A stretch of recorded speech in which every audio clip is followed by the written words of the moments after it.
Put your hands where I can see them, right now. The command cut through the quiet like a crack in glass, sharp, sudden, impossible to ignore, and every head in the cemetery turned at once as the sound of gravel shifting under polished shoes seemed to stop mid-step, the air itself tightening around the moment, while a single figure stood still beside the coffin, unmoving, unflinching, as if the words had not been meant for him, or as if he had heard far worse and learned long ago that not every raised voice deserved a reaction, but the weapon, steady, pointed, undeniable, made it real in a way no voice ever could. And Officer Daniel Brooks held his stance with rigid certainty, shoulders squared, jaw tight, eyes locked forward with the kind of confidence that comes not from understanding but from assumption. His uniform crisp under the pale afternoon sun, the badge on his chest catching light in brief flashes as though signaling authority to anyone who might question it. Though no one did,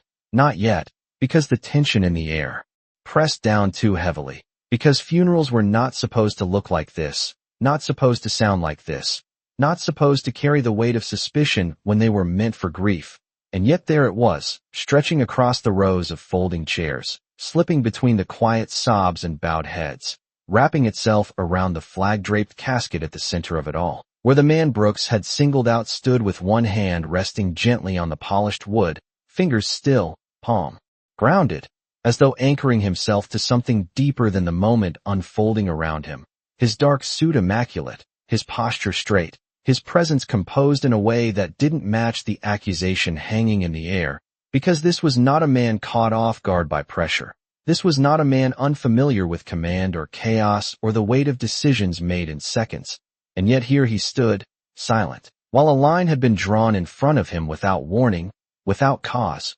without context, and the murmurs began low, almost hesitant, as if the crowd wasn't sure whether they were allowed to react, as if grief had rules that even tension had to respect. A woman in the second row, clutching a tissue, paused mid-breath. A young boy near the aisle looked up at his father with confusion written plainly across his face. And somewhere behind them a phone shifted in someone's hand, but never quite rose, as if instinct said to capture the moment, but something deeper said to wait, to see, to understand, because the man at the center of it had not moved, had not raised his voice, had not even lifted his eyes yet, and that stillness began to say more than any reaction could. A quiet refusal to be pulled into something beneath him, something smaller than the space he occupied, and the wind moved then, just enough to stir the edge of the folded flag resting atop the casket, a soft ripple of fabric against polished wood, the only motion in a scene that had otherwise frozen in place.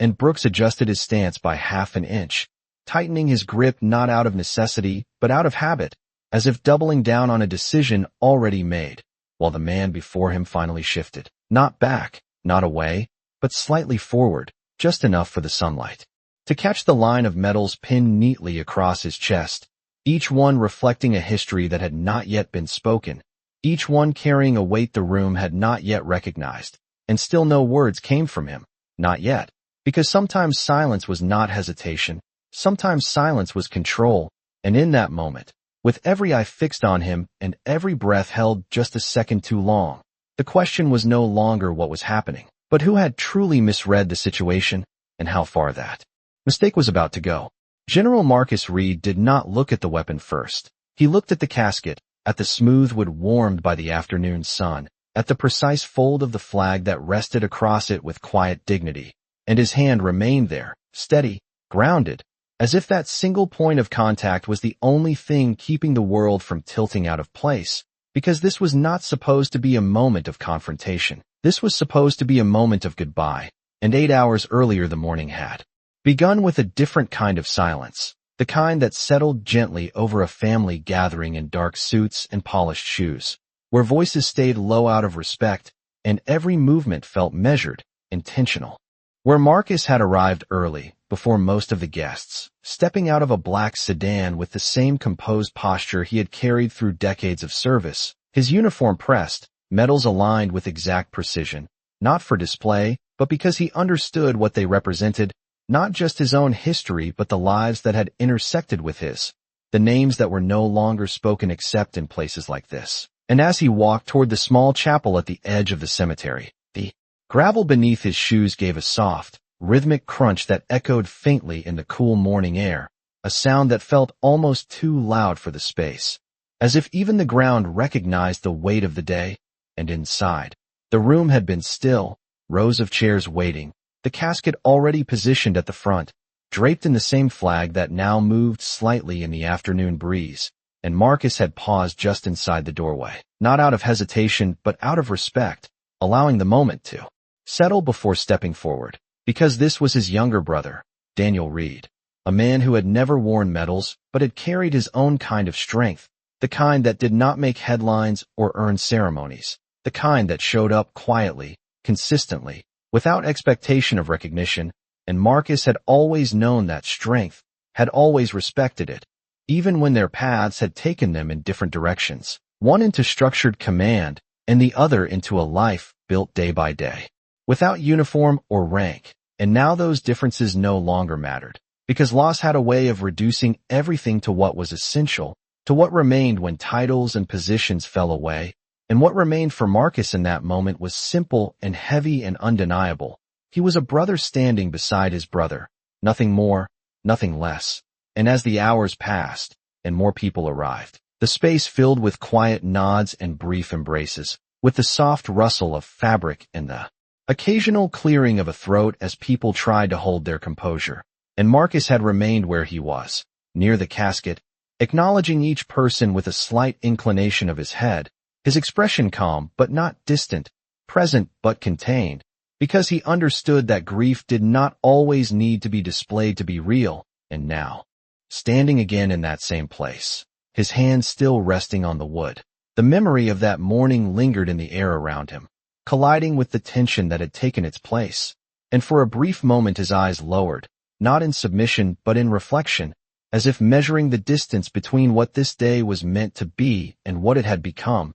And when he finally lifted his gaze, it was not hurried, not reactive, but deliberate, meeting the line of authority directed at him with a quiet clarity that did not need to announce itself, because everything about him, from the way he stood to the way he breathed, carried a truth that had not yet been spoken aloud, a truth that the room was only beginning to sense, even if it did not yet understand it. Officer Daniel Brooks had arrived 23 minutes before the service began, his patrol car parked at an angle just beyond the cemetery gate, engine idling for a moment longer than necessary before he shut it off and stepped out into the cool air, the scent of freshly cut grass mixing with the faint trace of polished wood and distant flowers. And he adjusted his uniform almost immediately, tugging once at the sleeve, then at the collar, a habitual motion that had less to do with comfort and more to do with control, because control was something he understood, something he relied on, something that had shaped the way he moved through every space he entered.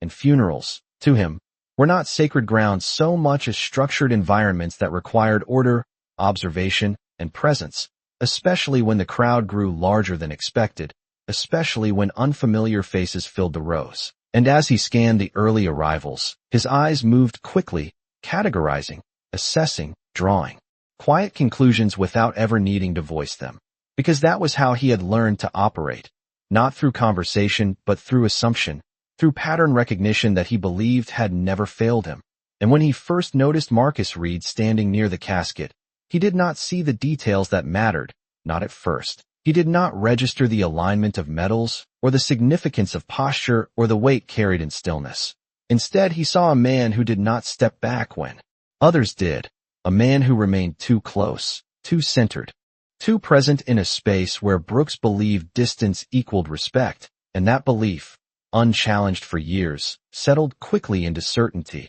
And certainty became action, because hesitation was not something he practiced, not something he trusted. And as more guests arrived and the service prepared to begin, Brooks remained positioned along the perimeter, watching, tracking, reinforcing his own interpretation of the scene with each passing minute, the quiet conversations, the occasional glance in Marcus's direction, the way no one asked him to move, all of it feeding into a narrative that Brooks had already decided was incomplete, already decided required correction, and correction, in his mind, was his responsibility, not something to question, not something to delay. And so when the moment came, When the crowd settled and the attention shifted toward the front, he stepped forward without announcement, without pause, closing the distance with measured strides that echoed softly against the gravel, his presence cutting through the quiet not because of volume, but because of intent. And in that movement there was no awareness of disruption, no recognition of what the space represented beyond a location to be managed, because Brooks did not see grief the way others did. He saw variables. He saw potential disorder. He saw a situation that needed to be aligned with his understanding of how things should be, and by the time he reached the front, by the time the air had already begun to tighten around the unfolding moment, his decision had solidified into something unmovable, something he believed was justified before it was ever spoken. And when he raised his voice, when he issued the command that now lingered in the air, it did not come from uncertainty. It came from a place that had never been challenged deeply enough to recognize its own flaw, a place where authority had gone unquestioned long enough to feel absolute. And even now, standing firm with eyes locked forward, Brooks did not see the shift happening around him, did not feel the subtle change in the room, the way silence had transformed from passive to watchful, the way people were no longer simply witnessing but beginning to understand that something was not right, because to him, everything was exactly as it should be, controlled, directed, contained, and that belief, more than anything else, was about to be tested in a way he had never experienced before. Marcus Reed moved only once, and it was not backward, not away, but forward by a fraction of an inch, enough for the sunlight to settle fully across the metals on his chest, enough for the faint glint of polished metal to catch the eye of those watching, and his hand remained on the casket, fingers relaxed, palm steady, as if the connection there mattered more than anything being demanded of him. And when he finally spoke, his voice did not rise to meet the tension. It did not challenge or push. It arrived calm, measured, carrying the weight of someone who had spent a lifetime choosing words carefully because he understood that the right words, delivered the right way, could hold a line stronger than any force. And he said, "I am not stepping away." Not as a refusal born of defiance, but as a statement grounded in something deeper, something that did not require explanation to be valid. And the air shifted again, subtle but undeniable, as if the space itself recognized the difference between confrontation and conviction. And for a moment, Brooks did not respond, not because he was reconsidering, but because the response he expected had not come. There was no raised voice, no sudden movement, no visible sign of fear or compliance, just stillness and clarity. And that absence of reaction created a gap in his certainty, a space where doubt might have entered if he had allowed it, but he did not. Instead, he adjusted his stance, tightening his posture, reinforcing the authority he believed was being questioned, even though no question had been asked. And around them, the crowd began to shift, not in panic but in awareness, heads turning more deliberately now, eyes focusing not just on the presence of the officer, but on the man who stood before him, the details becoming clearer, the uniform not just formal but precise, the posture not just composed but practiced, the silence not just passive but intentional. And a man near the third row leaned slightly toward the person beside him, whispering something that did not travel far, but carried enough weight to begin a quiet ripple, while an older woman near the front pressed her hand to her chest, her expression tightening not from fear, but from recognition, as if she was beginning to see something that had been overlooked. And Marcus did not acknowledge any of it directly, his gaze steady, his breathing even, his presence anchored in the moment without being pulled by it, because he understood something that Brooks did not, that not every situation required escalation, that sometimes the strongest position was the one that refused to be moved, not out of stubbornness but out of truth. And the wind passed again, lifting the edge of the flag just enough to reveal the careful fold beneath, a detail so small yet so deliberate. And Marcus's fingers adjusted slightly against the wood, not gripping, not clenching, just reaffirming their place, as if to remind himself why he stood there, why he would not step back. And when he looked up fully now, meeting Brooks's gaze directly, there was no anger in his eyes, no hostility, only a quiet certainty that did not ask for permission. And in that look there was a message that did not need to be spoken aloud, that this moment, no matter how it unfolded, would not redefine who he was, would not diminish what he represented, and for the first time since the command had been given, the balance of the moment began to shift, not dramatically, not loudly, but steadily, like a weight being redistributed in a room that had finally started to see clearly. The distance between them did not change, but everything else did, the air tightening further as Officer Daniel Brooks shifted his weight forward, his voice sharper now, louder, carrying an edge that cut through the fragile stillness of the ceremony as he repeated the command with greater force, each word more rigid than the last. As if volume alone could restore the control, he felt slipping, and a few people in the crowd instinctively stepped back, shoes scraping softly against gravel, creating a widening circle around the center of the moment, not out of fear, but out of uncertainty, because no one knew how far this would go, no one knew what line was about to be crossed, and still Marcus Reed did not move, his posture unchanged, his hand steady on the casket, his breathing slow and even, as if he were standing in a place untouched by the tension surrounding him. And that stillness began to weigh heavier than any raised voice, because it refused to respond in the way Brooks expected. It refused to validate. The escalation, and that refusal, quiet as it was, only seemed to sharpen the imbalance between them, and somewhere behind the front row a man in a dark suit leaned forward, his brow tightening as he took in the full picture, the uniform, the medals, the stance, recognition flickering across his face like a delayed realization, while another voice, lower, more uncertain, whispered a name that did not yet carry across the entire crowd, but began to move from one person to another, subtle, hesitant, growing with each repetition, and Brooks either did not hear it or chose not to. His focus locked forward, his perspective narrowed to the point where context no longer existed, only the immediate need to assert, to correct, to maintain the version of order he believed was being challenged, and the contrast between them became undeniable, one man pressing forward with increasing urgency, the other standing anchored in something deeper, something that did not shift with pressure, and the wind passed again, stronger this time, lifting the edge of the flag just enough to ripple across the surface of the casket, a soft, steady motion that seemed almost out of place against the tension, and Marcus's fingers adjusted slightly, not in reaction to the officer, but in response to the movement of the flag, as if his attention remained where it had always been, on the reason he stood there in the first place, and that detail, small as it was, did not go unnoticed by those watching closely, because it spoke to something that could not be forced or commanded, something rooted in respect, in presence, in a kind of strength that did not need to announce itself. And the murmurs grew a fraction louder now, not chaotic, not disruptive, but more certain, more connected, as pieces of understanding began to align across the crowd, and a man near the aisle straightened, his eyes fixed on Marcus with a recognition that had fully formed, his lips parting slightly as if to speak, while Brooks, still unaware of the shift building behind him, held his position with unwavering insistence, unaware that the moment he believed he controlled had already begun to move beyond him, that the silence he had stepped into was no longer empty, but filled with something gathering,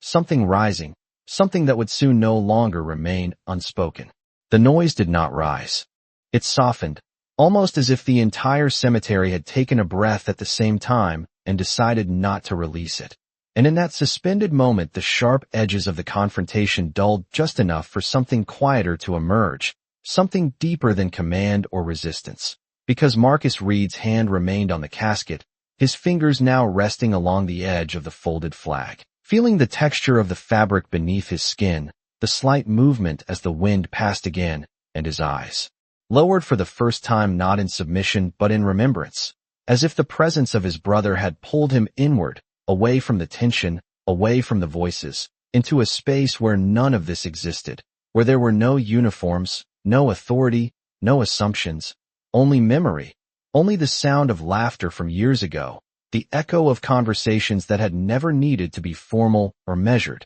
and the faintest shift in his expression, almost imperceptible, carried that weight, not outwardly dramatic but undeniably real, and those closest to him saw it, felt it, understood it in a way that required no explanation, because grief has a language that does not rely on words, and in that moment it spoke louder than anything that had been said so far. and even Brooks, still standing firm, still holding his position, felt something change that he could not immediately name. A hesitation that did not come from doubt but from disruption, because the scene no longer aligned with the narrative he had constructed. The man in front of him was not reacting, was not escalating, was not fitting into the pattern Brooks had expected, and that absence of reaction created a silence that pressed back against him, not aggressively, not forcefully, but persistently, like a mirror held steady, reflecting something he had not intended to see. And around them the crowd had grown still in a different way now, not frozen by tension, but grounded by awareness. People no longer shifting or whispering as much, but watching, truly watching, taking in the details that had been overlooked, the calm in Marcus's posture, the steadiness of his breath, the way his presence filled the space without demanding it. And a man near the front, older, his shoulders squared with the kind of bearing that does not fade with age, slowly removed his hat and held it against his chest, a gesture simple yet deliberate. And another followed, then another, a quiet chain of recognition passing through the crowd not with words but with action, and the atmosphere changed with it, softened, deepened, becoming something that no longer belonged to the officer or his command, but to the moment itself, to the purpose of why they were all there. And Marcus finally lifted his gaze again, not toward Brooks this time, but toward the horizon beyond the rows of chairs, where the light stretched across the cemetery in long, quiet lines, and he took a single breath, slow and measured, as if anchoring himself fully in that space, as if choosing, deliberately, not to let the moment be defined by anything other than what it was meant to be. And in that breath there was no fear, no anger, only presence, only a quiet strength that did not need to prove itself. And the silence that followed was no longer empty. It was full, full of understanding, full of something shifting beneath the surface, something that was about to rise into clarity whether anyone was ready for it or not. The first voice came from the left, steady, controlled, carrying a weight that did not need volume to be heard. That is General Marcus Reed. And it did not echo loudly across the cemetery, but it landed with precision, like something placed exactly where it needed to be. And heads turned not toward the officer this time, but toward the man who had spoken, an older veteran standing 2 rows back, his posture straight despite the years, his gaze fixed forward with quiet certainty. And then another voice followed, closer now, firmer, 4-star general, and the words moved through the crowd not as noise, but as recognition, passing from one person to another, filling the silence with a clarity that had been building beneath the surface. And Brooks's expression shifted, not dramatically, not all at once, but in small, almost imperceptible ways, the tightening of his jaw easing by a fraction, the rigid set of his shoulders loosening just enough to betray the first crack in his certainty, because the narrative he had constructed no longer held, the assumptions that had guided his actions no longer aligned with the reality unfolding in front of him.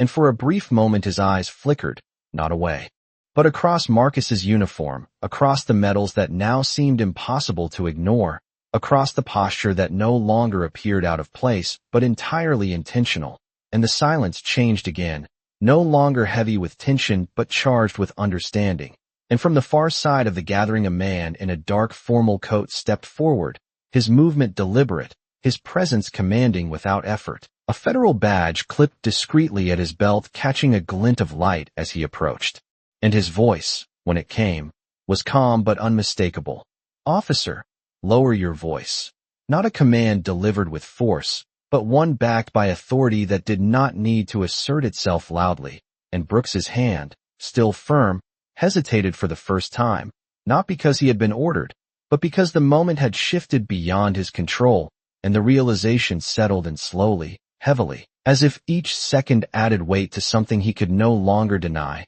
And behind him, a second presence moved into place, another official, quieter, observing, and the pieces aligned fully now, not just the identity of the man before him, but the context, the setting, the gravity of what had been interrupted. And Brooks's breath changed, subtle but noticeable, a fraction slower, a fraction deeper, as if his body had begun to catch up to what his mind was still processing. And Marcus Reed remained exactly where he had been, unchanged, his hand still resting on the casket, his posture steady, his gaze calm, not watching the officer now, not focused on the unfolding correction around him, but centered, grounded, as if the revelation did not elevate him in his own eyes, because he had never needed elevation. He had always known who he was, and that quiet certainty now stood in contrast to the visible shift in the man before him. And the crowd, once uncertain, now held a different kind of stillness, one rooted in clarity,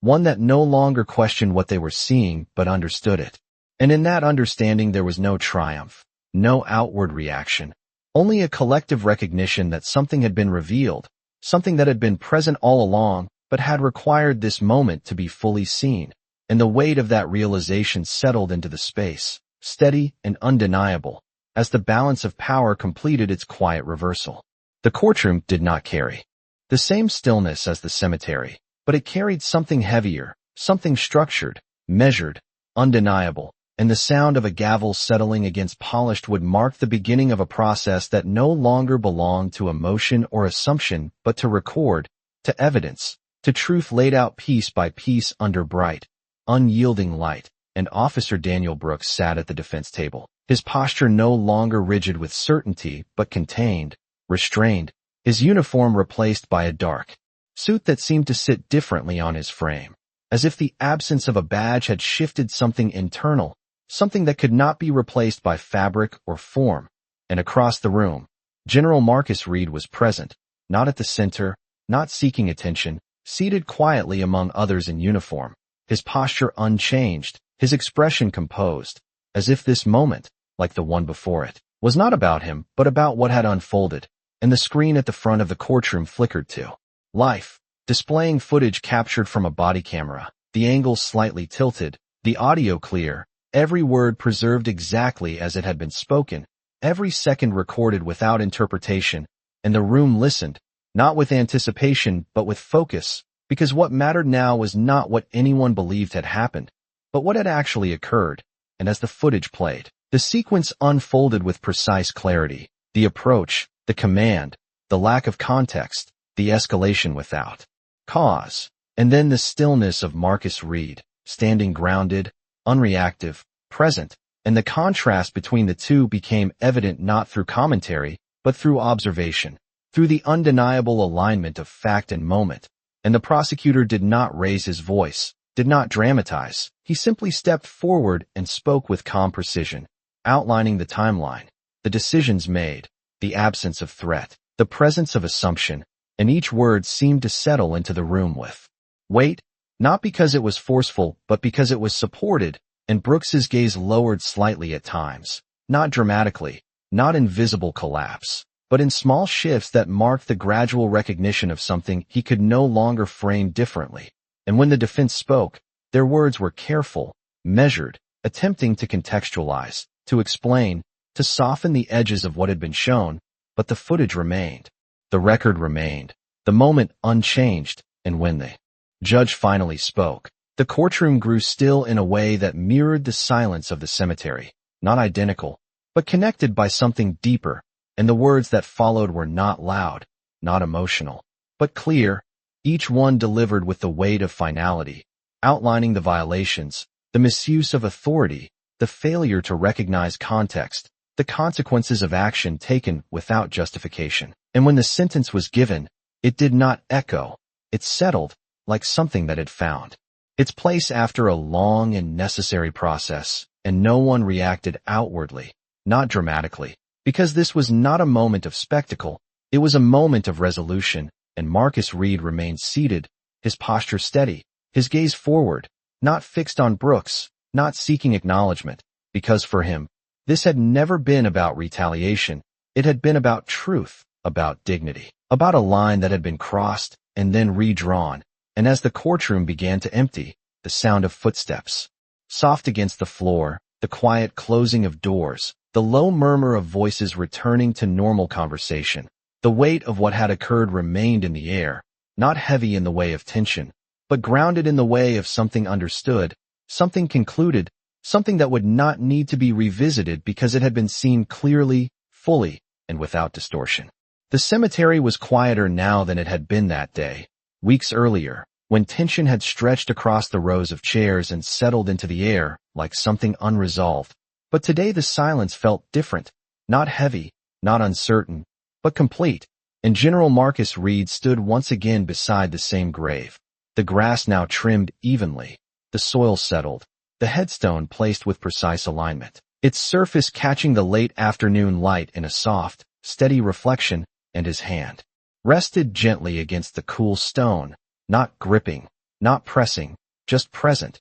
as if acknowledging that some connections did not end. They simply changed form, and the wind moved lightly through the trees, carrying the faint rustle of leaves overhead, a sound that blended with the distant hum of the city beyond the cemetery gates, reminding him that life had continued, as it always did, steady and indifferent. And yet here, in this space, time felt slower, more deliberate, each second measured, not by urgency, but by meaning, and Marcus's posture remained as it had been throughout, straight, composed, grounded. But there was something softer now, something less guarded, as if the events that had unfolded had not hardened him, but clarified something within him, something that did not need to be spoken to be understood. And he reached into the inner pocket of his coat, retrieving a small pair of metal tags, worn smooth at the edges, the chain coiled loosely between his fingers, and he held them for a moment, letting them catch the light, letting the weight of them settle into his palm before placing them carefully at the base of the headstone,